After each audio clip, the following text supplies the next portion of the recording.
Hi friends, welcome back. तो friends, अभी का वीडियो है शंभू गाथा पार्ट 1 और ये है छत्रपति संभाजी महाराज।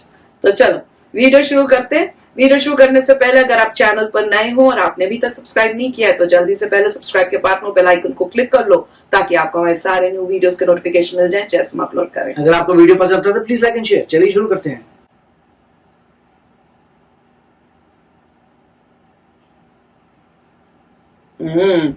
Son of Chhatrapati Shivaji Maharaj. इनका हमने एक वीडियो और किया था, बहुत अच्छा, मतलब वो पोएम्स जो होती है ना बहुत ही प्यारी है।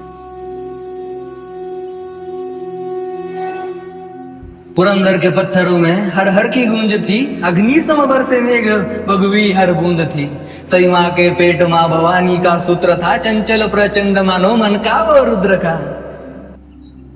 बिजली कड़की मेघ बरसे मरहठों के नेत्र तर से देखने शिव शंकर का रौद्र रूप नेत्र भर के हिंदवी के गर्भ में एक चिंगारी सुलग चुकी। किले के एक दालन से किलकारी गूंज उठी, शेरनी की कोख से एक बालक ने जन्म लिया। शिवजी ने खुद का अंश वसुधा को भेंट दिया। हर घर में उत्सव, हर पत्थरों में उत्सव, हर पर्वत पर उत्सव, सर्वत्र उत्सव। सबसे पहले साया उस पे आदि शक्ति का पड़ा, सामने एक तेजस्वी शक्तिपीठ था खड़ा। जैसे खड़ी माँ काली पैरों में संसार लिए, खड़ी खुद जगदम्बा जिजाऊ का उतार लिए। फतवा कब का पहुंच चुका शिवाजी राजे तक था, पुत्र रत्न देखे बिन बाप कैसे रह सकता। ऐसा कोई शस्त्र नहीं जो घाव कमल समझ सके, ऐसा कोई शास्त्र नहीं जो बाप का दिल समझ सके। बारिश बन राजे निकले हिंदू वृक्ष के पर्ण की ओर, जैसे निकले सूर्य देव रथ पे बैठ कर्ण की ओर। अपना ही अंश देख आंखें वैसे रहे, खुद का प्रतिबिंब राजे हाथों में देख रहे। तेजस्वी मुखमंडल, माथे पे शिवगंध डोले, घुंघराले बाल जैसे जटा में भुजंग केले। विधि का विधान कहने हर भट्ट को बुला लाया, मंगल शनि बृहस्पति व ग्रह सारे लेके आया। एक एक ग्रह रखा कुंडली में कर विचार, हर भट्ट के मुख से निकली वाणी कुछ इस प्रकार। रौद्र रूप प्रलयकारी नीलकंठ जटाधारी, ऐसा रत्न उपजा है खुद मनुज के वेश में। जैसा कोई साध्य नहीं भूत या भविष्य में, मृत्यु से जिसको भय नहीं, मृत्यु से पहले क्षय नहीं। किंतु पुराणों के रुद्र जैसी आवदा है आन पड़ी, बालक की कुंडली में ग्रहों की है जंग छिड़ी। जैसे फंसा रुद्र उनसे जो कि उसके थे करीब, रुद्र बन के जना है तो रुद्र सा ही है नसीब। यानी नियति के खेल से शिवनंदन अनजान था, दुनिया से दूर बाल शंभू नादान था। शूर था वो वीर था, अखंड था प्रचंड था, जिस मनुज की वीरता पे देवों को घमंड था। उसी वीर गौरव को कपट का ग्रहण लगा, अपनों से था धोखा उसको जो कि तब वहम लगा। समझ आने तक का भी न नियति ने वक्त दिया, असमंजस बालक से माँ का दूध छीन लिया। माना के संघर्ष कभी किसी से टला नहीं, पर छीना दूध तब जब उसने माँ तक बोला नहीं। तब प्रांत की एक कुंडबीन को माँ साहब ने याद किया, एक राजा का वंश किसी प्रजागण को सौंप दिया। यूं ही नहीं कहता कोई राष्ट्र की माता, उन्हें था राष्ट्र का सम्मान करना बखूबी आता उन्हें। धन्य माधाराऊ जिसने बच्चे को स्तनपान दिया, जो रानियों से ना हुआ उस तख्त का सम्मान किया। तंत्र मंत्र आयुर्वेद कुछ न बचा कहीं शेष, सारे वेद किए पेश असर न था कोई विशेष। बीमार पड़ी माँ का हाथ, हाथ से फिसल रहा, मुरझ रहा था फूल वो जो अभी अभी खिल रहा। सफर की शुरुआत में ही सई माँ ने प्राण त्यागे, जल रहा था फूल उसमें, जल रही चिता जो आगे। तभी बढ़ रहे सूरज को किसी कुफ्र की नजर लगी, पुरंदर के खातिर कई किलो पे मोहर लगी। राजे की जुबान पे फिर भी मिर्जा को संदेह था, जिस जुबा खातिर वीरों ने त्यागा अपना देह था। तो उसने अपनी कैद में कोई नूर अमानत रखा, 6 साल के संभाजी को बतौर जमानत रखा। आयु से वीरता का मोल कोई कैसे ही कर पाएगा, खुद राजे को यकीन था ये तो ना घबराएगा। बढ़ रही आयु के साथ समझदारी बढ़ रही, धार इस कटार को अब धीरे धीरे चढ़ रही। राजे के नाम फतवा कोई आगरा से आया था, सालगिरह के मौके पे तहजीब से बुलाया था। वो सालगिरह का न्योता था या था कोई छिपा फरेब, क्योंकि अंत में लिखा था कुछ आलमगीर औरंगजेब। हाँ, यही एक नाम सुन के कांपती हर सल्तनत, यही था जो नाम पहुंचा हिंदवी के दर तलक। हाँ, इसी ने तोड़े थे मंदिर कई कई, शिखर मैदान था जो तोड़ रहा उससे खुदा का दूजा घर। पर आया पर आया शेर हिंद सिवा आया साथ अपना छावा लाया इंशाअल्लाह नूर देख भगवे का सुरूर देख दिल्ली के उस तख्त को चीरती वो नजर देख सुरमे को जलाने वाली आंखों का कहर देख देख आंखें फाड़ देख देख पलके झाड़ देख बादशाह के रास्ते का सबसे बड़ा पहाड़ देख।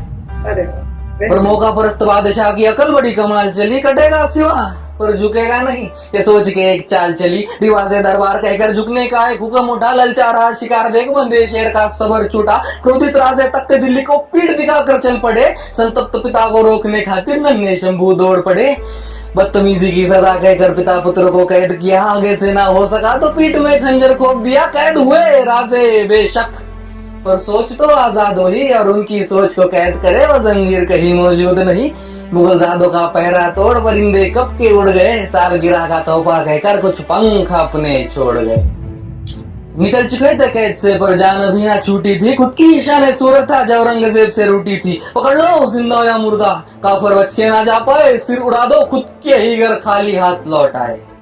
बैरागी का वेश पहन मथुरा में दोनों जा पहुंचे बालकृष्ण को साथ लिए वसुदेव गोकुल आ पहुंचे नन्हे शंभू की पीड़ा देख राजे ने मन में ठान लिया आगे आता संकट उन्होंने पहले से ही जान लिया दौड़ रहे वो नन्हे पैर मथुरा में ही रुक गए आगे दौड़ते राजे मुड़ संभाजी को देख रहे क्षत्रियों का शिरोमणि किसी ब्राह्मण के घर पल रहा नियति ने रचे विपरीत दिशा में समय का पहिया चल रहा व्याकुल हो रहे बाप ने और एक पत्थर दिल पे रख लिया जीवित रखने वश बाल शंभू को मृत घोषित कर दिया वो सब कुछ नियति कर रही जो नियति से साध्य हुआ मथुरा में जीवित संभाजी का राजगढ़ पे श्राद्ध हुआ पर वो रुद्र क्या जो मृत्यु से हर रोज ना आके भिड़ जाए रुद्र वही जिसे देख मृत्यु खुद पंछी भांति उड़ जाए ब्राह्मण के घर पलते शंभू ब्राह्मण की बोली सीख रहे शस्त्रधारी को शास्त्र सीखते अचंबित ब्राह्मण देख रहे भाषाओं में राज विराज संस्कृत की दीक्षा शुरू हुई भविष्य के एक राज कवि की मथुरा में शिक्षा शुरू हुई।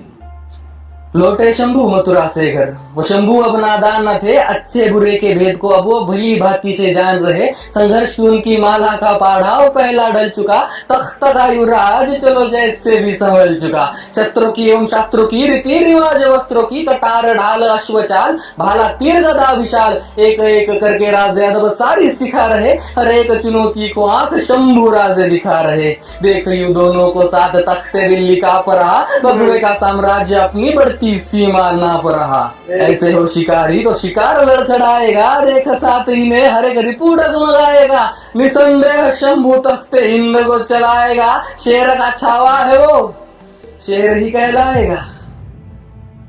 उत्तर से आए गागा भट्ट ने सभी के दिल की बात कही वो बात सुनते ही सबने माना इससे बड़ी सौगात नहीं सकल गुण मंडित श्रिया विराजित राजा का दे दो छत्र हमें दे दो एक सिंहासन हक का जिसपे युगों तक नेत्र थमे गो ब्राह्मण के राजा तुम हरिजन के राजा तुम अंबर से लेके धरनी तक वायु से लेके अवनी तक उत्तर से लेके दक्षिण तक पूरब से लेके पश्चिम तक तुम्ही भूपति तुम्ही बुद्ध हो तुम्ही सुमति तुम्ही शुद्ध हो हिंदू धर्म के शीर्ष शिखर पर हमें आपका नाम चाहिए साधु संतों की इस भूमि को पुरुषोत्तम श्री राम चाहिए।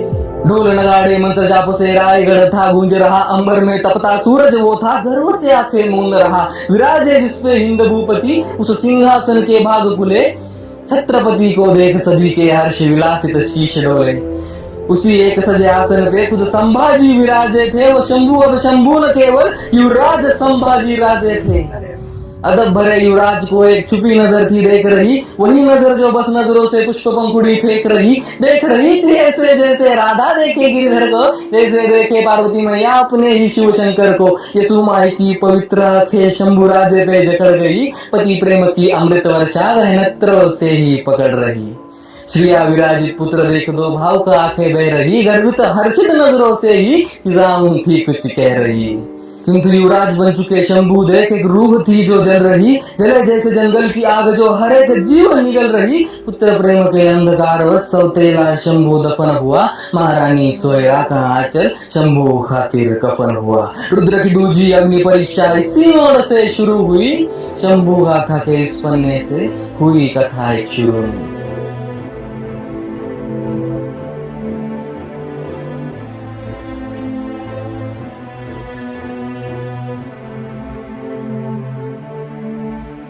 तो फ्रेंड्स मुझे याद है हमने इनकी एक पहले भी की थी कविता और इतनी सुंदर थी अभी हम उनकी दूसरी सुन रहे हैं। He is fantastic.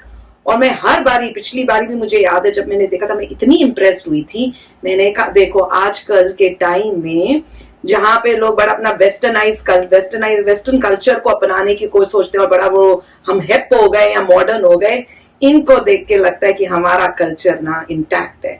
इतनी सुंदर कविता और इतनी ब्यूटीफुली इन्होंने गाई है, इतनी सुंदर तरह से, मेरे ख्याल से खुद ही लिखी होगी इन्होंने, खुद ही लिखी है और खुद ही इतनी सुंदर बोली है कि आपको एक एक वर्ड सुनने में ध्यान से सुनने का मन कर रहा था कि कुछ जो है मिस ना हो जाए। और पूरा उनके बचपन से लेके अभी तक उनकी पूरी लाइफ की जो स्टोरी है उन्होंने इतनी ब्यूटीफुली की कि ऐसे लग रहा था आंखों के सामने जैसे आप मूवी देख रहे हो। उनकी पूरी लाइफ जो वहां तब तक की है वो आपके सामने वो पिक्चर बाय पिक्चर आ रही थी मेरे, और कैसे स्ट्रगल्स हो रही है, कैसे औरंगजेब ने कितना वो उस टाइप का था, सारा इन्होंने इसमें बताया है। This was beautiful. बहुत ही बढ़िया है। देखिए ये पोयम के जरिए स्टोरी बताना कितनी ग्रेट बात है। बहुत ही इजी अच्छी, नहीं है, इजी नहीं है। इनको काफी प्रिपरेशन लगती है, काफी मेहनत लगती है कि आप जिस तरीके से लिख रहे हैं और लिखने के बाद जिस तरीके से आप बोल रहे हैं, और ऑब्वियसली उनको बाय हार्ट है, सब कुछ बाय हार्ट है। और अभी तो क्या है, कहानी शुरू हो रही है तो वो भी मतलब देखने वाली बात है कि कितनी उन्होंने मेहनत करके इतनी बड़ी पोयम लिखी है एक स्टोरी के रूप में। पहले आपने स्टोरी स्टडी की, स्टोरी को कन्वर्ट किया एक पोयम में, और पोयम में पूरी एनर्जी लाई अपने वर्ड्स की कि इंसान को मोटिवेशन मिले। बिल्कुल। और इतनी मेहनत और इतनी, आप जब सॉन्ग लिखते हैं वो बड़ी बात नहीं होती कि ठीक है आपने सॉन्ग लिखा, ये असली मेहनत है कि कविता के रूप में, पोयम के रूप में लिखना जो है टैलेंट, रियल टैलेंट, बहुत बड़ी बात है, रियल टैलेंट है और बहुत अच्छा कार्य है। और मेरे ख्याल से इतना जो कर रहे हैं उनको अपनी किताब भी पब्लिश करनी चाहिए, अपनी पोयम की बुक। अगर इतनी मेहनत इतनी बढ़िया बनाई है तो आप किसी भी तरीके से अपनी बुक भी पब्लिश करिए, क्योंकि ये बहुत ही जबरदस्त बात है। और उन्होंने जहां पर भी इन्होंने सीखा है, विच इज अमेजिंग। तो बहुत ही बढ़िया वीडियो था। ये मोटिवेट कर रहे हैं यंगस्टर्स को, बहुत ही अच्छा मैसेज भेज रहे हैं। Very nice. तो चलो फ्रेंड्स चलते हैं, मिलेंगे नेक्स्ट वीडियो में बहुत ही जल्द। Till then take care and bye bye. तो अगर आप मेरे इस चैनल पे नए हो तो जल्दी से सब्सक्राइब के बटन को हिट करो और बेल आइकन को क्लिक करो, ताकि आपको मेरा जब नया वीडियो मैं लगाऊं आपको उसके बारे में जल्दी से पता चल जाए।